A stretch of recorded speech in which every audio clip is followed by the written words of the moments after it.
What's up? This is Riders of the Dawn. This is Stu. This is Jay. And today it's show and tell. Show and tell. And we're taking you all the way back to kindergarten. That's right. Today I brought my pet frog, Pepe. Oh. I forgot to poke holes in the jar. He's napping now. He's taking a little nap. I brought my pet rock.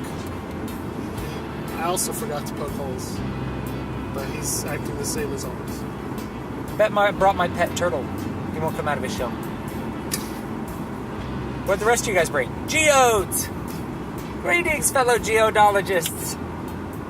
I don't even know what you're talking about at this point. Yeah. It's a Simpsons reference. It's like all the kids brought geodes to show and tell. Oh, that's right. Yeah. Yeah, okay. And I remember that. I actually remember that from elementary school. We're like, here's a geode. And I'm like, oh, it's another one of those rocks. So yeah, show and tell. We're talking about writing. Quote, you've probably heard this cliche. Don't tell them, show them. Yeah, because you want to be painting pictures with your words, right? All the time. And I think the thesis of this podcast is actually you have to choose what you want to show and what you want to tell. Yeah, so there's always this thing. It's like you have to show it, not tell it, right? And of course, like if we're screenwriters, and that's the only thing that you can do is show it, right? That's the only way that things are communicated in that medium.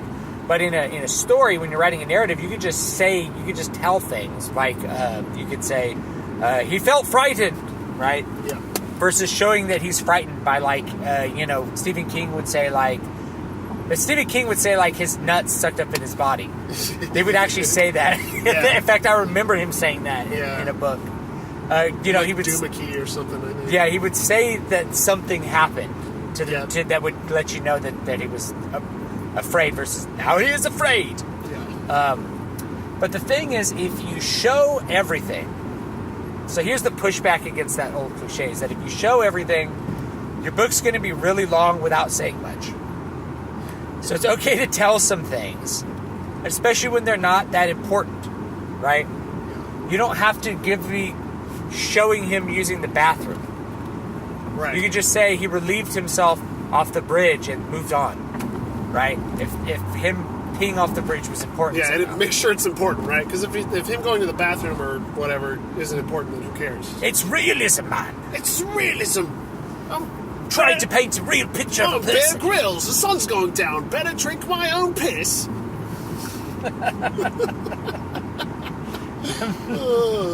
The voiceover is always so dramatic with him. I'm allergic to bees, but I was hungry, so I got the honeycomb. And you can see my face is puffed up here. The thing is, if you show everything, your book's going to be too long. Because there's a lot of stuff to show. So you got to pick what you're going to show and pick what you're going to just tell. It's okay to say, and I've done this multiple times where it's like, I need my characters to move 30 miles down the road to Osaka Bay. Nothing's going to happen to them on the way. Yeah. So I could just say they spent the next 3 days traveling along the same road. They passed through a few villages where nothing major happened, and then they arrived in Osaka. I'm telling you what happened. But the other thing would be to just show you that it's like they're already there. Yeah. But it's like, and you could do that. That's actually a really good technique. Is like rather than telling what happened, you jump to the next scene, and the reader will just fill in the gaps. Yeah. But in some cases, if it's confusing, and you don't want to add extra scenes that don't do anything, you can just tell. It's like, wait, are they in Osaka now? It's like, okay, yes, they went to Osaka. They went there. Once they arrived, we shall never speak of it again. Yeah, it's not important.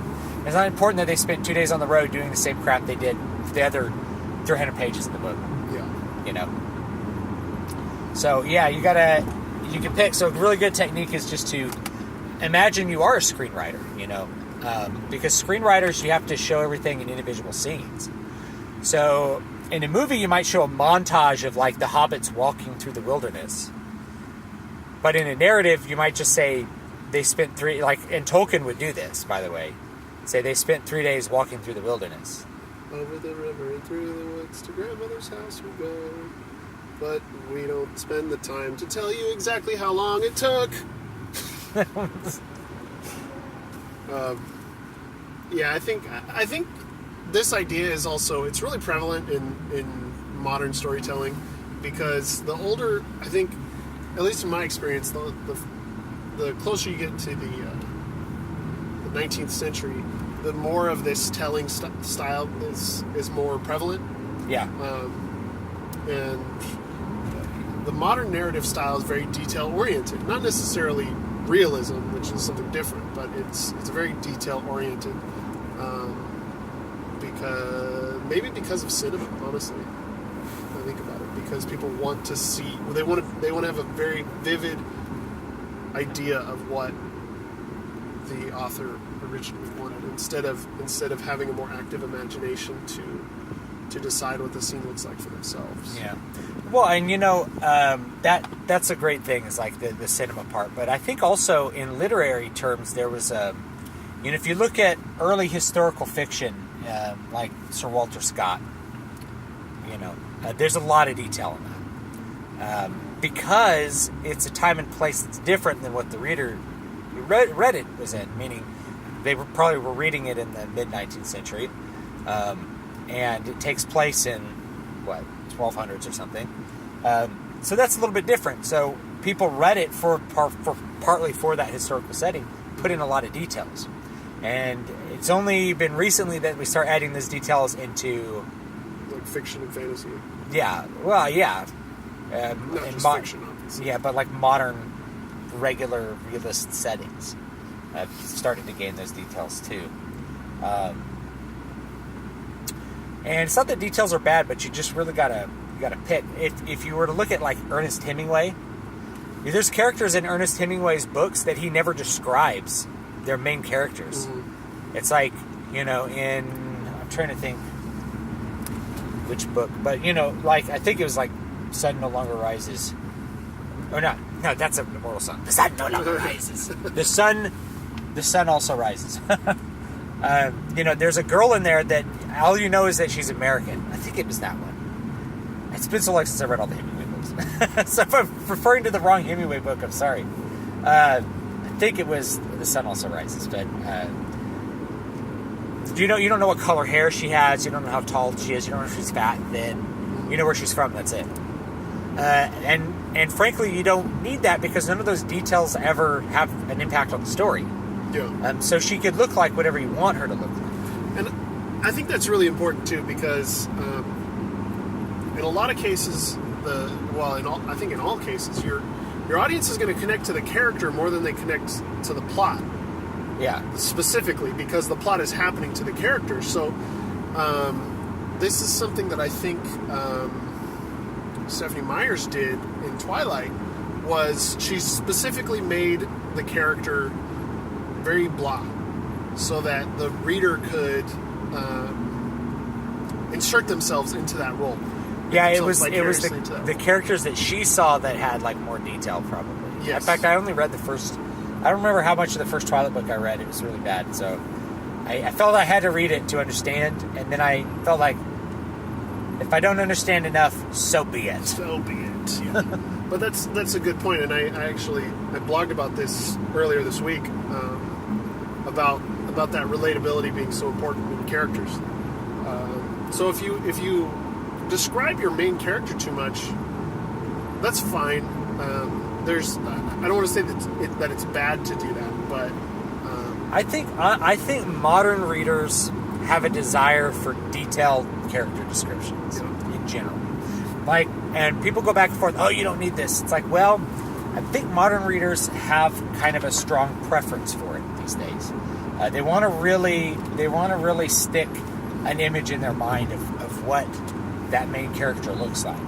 Yeah. And in some cases, if you put a face on the cover of your book, they'll just, that's something that they can stick to and can be in their mind of what the character might look like. Yeah. And that, especially with like young adult fiction, there's almost always a face on the front that helps you identify what's going on, or like, gives some kind of human element to it. And it just depends how much detail you want to give. So like if we look at, Dark Tower, it's like, what does the gunslinger look like? Well, we know he's a white guy with blue eyes, and he has a faded, no-color shirt. Yeah. How is that relevant? Well, he's been out in the wilderness walking around for a long time, so his shirt's just nothing. Yeah. It's just been faded to oblivion. It might have once been blue, but who knows? That's the gunslinger. Which is perplexing that they cast Idris Elba in the movie. Yeah. movie. Well, I mean, you do with what you want. It's like Hollywood's always whitewashing. It's like, what about the blackwashing? This is a little weird, guys. Like, is it okay that a clearly white main character that's supposed to look like Clint Eastwood is played by a character who looks like the exact, the very specific character description in the book? I don't know. I think modern readers do like a good character description. And the thing is, like, even if you're going to have that escapism element, you're going to as a reader, you're going to insert yourself in the story. You want to insert yourself in the story as someone beautiful.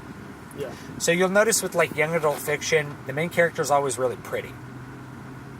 Or it's like she thinks she's ugly, but she's pretty. Yeah. What was that movie where they it's She's like, all that? No. She's Is all that that. it? Yeah, I think so. She's all that. Where it's like, oh, she's all homely, and then all they have to do is take off her glasses and pull out her ponytail, and she's gorgeous. Beautiful. Oh, isn't she lovely? Yeah.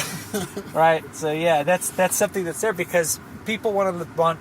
No one wants to be ugly, and BioWare should have taken notice of this. Should have known this when they made Mass Effect Andromeda. They're like, we hired a model to use her likeness, and then we just ugged her up. We ugged her up a little bit for the game. It's like, why? Well, we wanted our females to look realistic. It's like people play a fantasy to experience fantasy, things that they like, not things that it's like, oh, what I really want is my spaceship crew, the people I'm going to romance, to look like the people at the grocery store. Yeah. No. We want them to be young and hot. It's giving an unrealistic expectation of beauty, really, to the... Yeah, and in Mass Effect Andromeda, the other thing is like they'll have wayfish model bodies and then ugly faces. It's like they didn't choose. There's no fat girls. Oh, we're going to make them more realistic. Why aren't any of them overweight? Oh, well. I don't know, man. They live in space. They have to be rational. I don't know. They're not. It's because, Anyway, so can we think of an example of showing versus telling? Well, I think that Stephen King example. Yeah. His nuts sucked up into his body. Yeah, it's like, oh, I think he's afraid. Yeah. I think that means he's afraid. Well, showing would be like, okay, so Dick's face. Okay, let's change the name. Richard's face contorted into a frown. He showed just the upper part of his canine and said, "I don't think he'll be going anywhere, madam." Versus saying, he was pissed off. He was pissed off and said, "You won't be going anywhere, madam," he said angrily. Yeah. He said angrily. Yeah. Woo! That adverb. So there's showing versus telling, right? When you show it, you draw that image. When you tell it, it's like he said it with anger. It's like, woo. But what does that mean? That doesn't let you know anything about how that character expresses anger. Right. What it looks like. So that's a really, really good example. You're going to have a better dramatic impact if you can show that instead of telling it. Right. And I think that there's always like a line where you can always have too much detail where it's like, his lip curled into a slight Nike swoosh, and you can see the upper part of his canine, and his eyebrows lowered, stitching his brow ever so slightly, and his nostrils flared, and he was so close to her face that you could see the gingivitis on his gums, and his air squirted between his teeth, like a little rattlesnake. At that point, you might have bored your reader. He's like, "Well, what does he say? God damn it!" Yeah.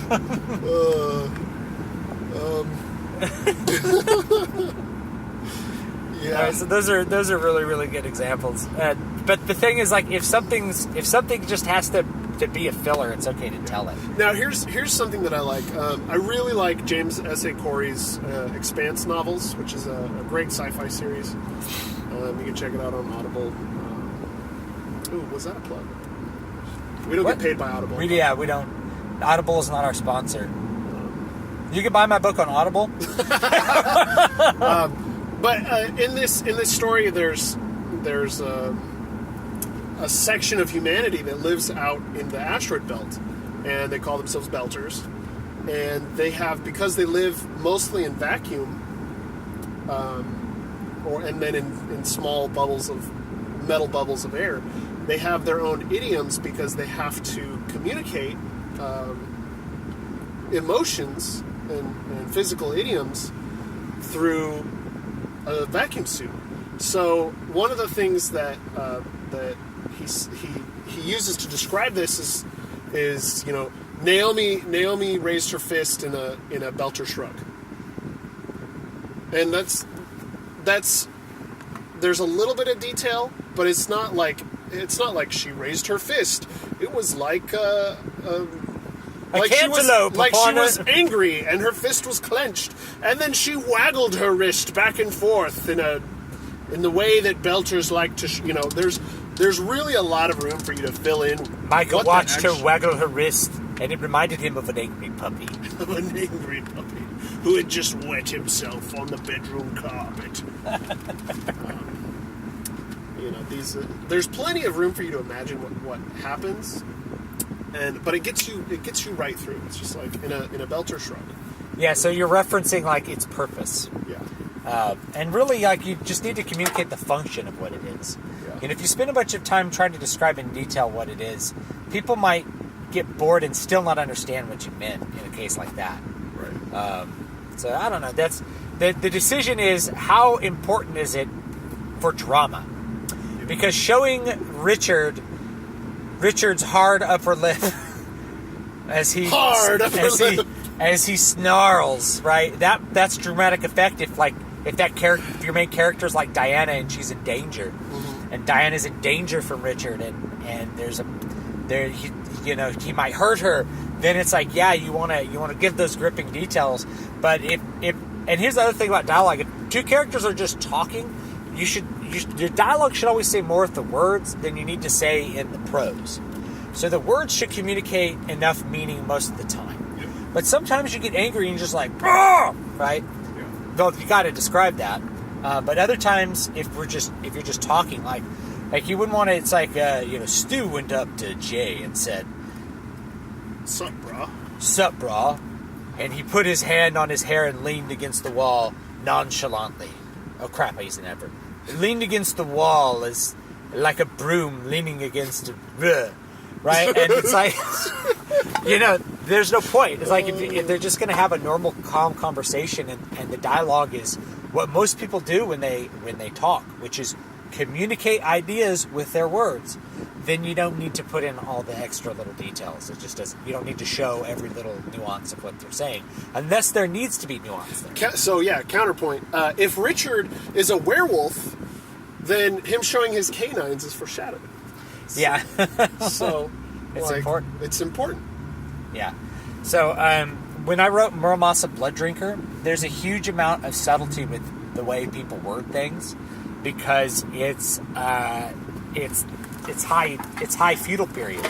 It's late Muromachi period in the book, and in Muromachi period, there's you have this strong politeness culture with like the Japanese shogunate system. So you could say one thing and hint at another with just like a hint of a word, and characters would react to that maybe internally but not show it externally. And so in some cases you have to just kind of hint. I had to kind of hint details to the reader, like that this dialogue meant something more than what it just said. Yeah.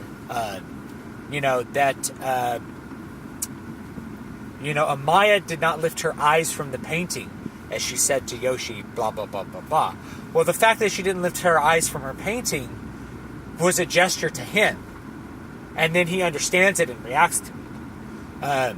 Because the words, it's like there's an overt layer to that culture, so that the words are what people are really going to count for, like the politeness. But the way you say it has all kinds of extra shades of meaning. that are important to each person in each situation. And so giving the correct detail in there. But if I gave every single detail, that it's like, and then Yoshio rubbed his head and put his sword down and then scratched it, that stuff isn't relevant to what the dialogue means. You have to only include the relevant details and show the relevant things. The rest of it, the reader will just fill in on their own, in their own imagination, however they think it ought to be filled in. Yeah, and actually, it's making me think of cinema too, because we said earlier, in cinema you have to show everything, but it's just like your own ego. You can only focus on one thing at a time, really. So yeah, so get the reader to focus on the details you want to show him. Precisely. So if a gesture or something is not what you want them to focus on, then don't talk about it. And I know sometimes writers are wont to get diarrhea of the pen, especially when they don't know what comes next. Yeah. So it's fine to write it and just make sure you cut it out. Edit out the garbage, kill your darlings, and keep the good stuff, because there'll be plenty of good stuff. Yeah. And in that kind of discovery writing style, you might. What I've realized is you're gonna write a lot more characterization for your characters than they need. And it's okay to cut some out, because a lot of times you're getting to know your characters. She tugged her braid incredulously. Oh, Jordan. Robert Jordan was notorious for showing too much crap. Okay, and not just telling you what you need to, there'd be these pages and pages of dialogue with like Nynaeve and what's her warden's name? Huh? What's her warden's name? I can't remember. Lan? Was it Lan? Yeah. Yeah. So like her and Lan or Nynaeve and Egwene would just be sitting there talking for pages and tugging her braid, and she clenched her fists, and it's like, but none of that was relevant to the dialogue, or we would have just gotten it from the dialogue. We didn't have to have her talk about her tugging her braid for like the 9 millionth time, or have all the women in the room collectively sniff. To collectively sniff. How many sniffs are there? It's like you can play a drinking game with like some of those Robert Jordan books. Every time a woman sniffs at a man, you take a shot and you'll be drunk pretty quick. Pretty quick, yeah. You'd be sent to the hospital before you finished a chapter. It's like, well, Nynaeve, that's part of her character. She pulls her braid. It's like, I get it. But if it's not important to what's happening there, you don't need to have it. Unless there's like some... There's not like some critical point in real time where like she pulls her braid and it saves the world. Right. I think if I were to jump in on that, it would be that, especially when Nynaeve is not the main character or the viewpoint character, her pulling her braid is a signal to the other characters that she's angry. Yeah. She's angry. She's gonna give them a piece of their mind, of her mind. All right, I think that's it. Yeah.